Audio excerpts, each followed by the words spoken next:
এমন কোনো কাজ নাই যেগুলো তারা করে নাই। আপনার বিদেশে যাওয়া বন্ধ করছে, আপনার চিকিৎসা বন্ধ করে দিচ্ছে। ম্যাডাম খালেদা জিয়ার বিদেশে গিয়ে উন্নত চিকিৎসার সে পথ বন্ধ করে দিচ্ছে। তার কারণ ম্যাডাম খালেদা জিয়াকে মিথ্যা ভুয়া মামলায় জেলে রেখেছিল, সেই জেলে তাকে স্লো পয়জনিং করেছিল হত্যা করার জন্য। এবং এটা আমার চাইতে ডাক্তার সাহেবরা আরো ভালো বলতে পারবেন।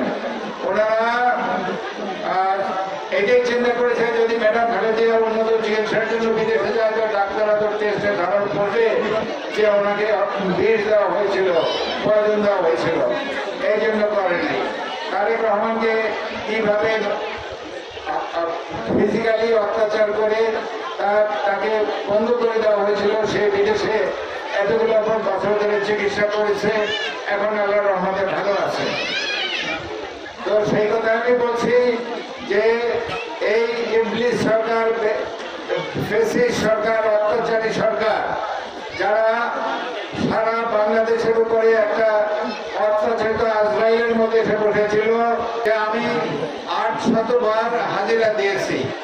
হাজিরা দিয়েছি কোথায়? ঢাকা হাইকোর্টে, ঢাকা জজ কোর্টে, ঢাকা ম্যাজিস্ট্রেট কোর্টে, কেরানীগঞ্জে, বরিশালে, পটুয়াখালী, মির্জাগঞ্জ। তো হাজিরা দিলেই না, এটা কোথায় কোথায় সেখানে যাওয়া আসার সময়, অর্থ, দুশ্চিন্তা, আপনি চিন্তা করেন, মানুষ পাগল হয়ে যাওয়ার কথা। শত শত রাত আছে যেখানে রাত্রে আমি ঘুমাতে পারিনি বাসায়, অন্যখানে আশ্রয় নিতে হয়েছে। তো আমি তো অন্য বাসায় আশ্রয় নিয়েছি।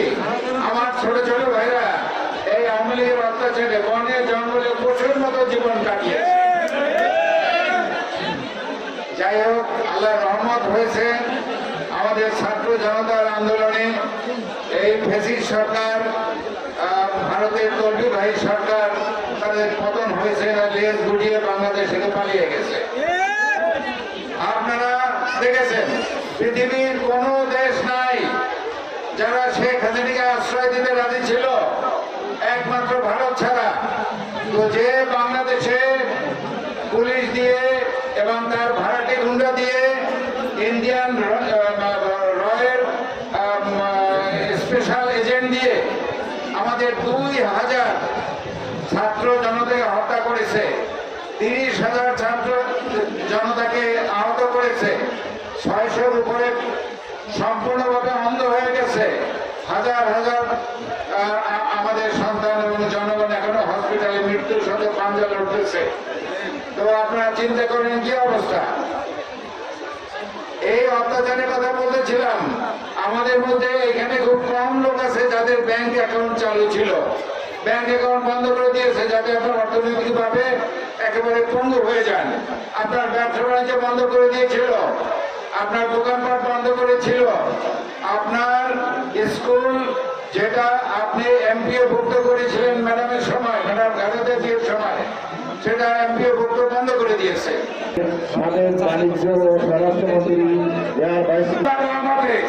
এই আফজাল চৌধুরী সাহেবের এই দায়ে খুবই কিন্তু তৈরি করা নয়। উপজেলা বিএনপি উপস্থিত মুরাদিয়া ইউনিয়ন বিএনপি বিশাল জনসভায় আমার ছোট ভাই প্রাণ শক্তি, সর্বদা প্রাণ খবরা শীষ মাত্রা জোর দিয়ে বিজয়ী করবেন। বাসী, পটুয়াখালীবাসী সবাই গর্বিত। তার মতো লোক কিছু যেখানে ইউনিয়ন আছে, 5টা ইউনিয়নে আমরা সার্ভে প্রত্যেকটা প্রান্ত সভাপতি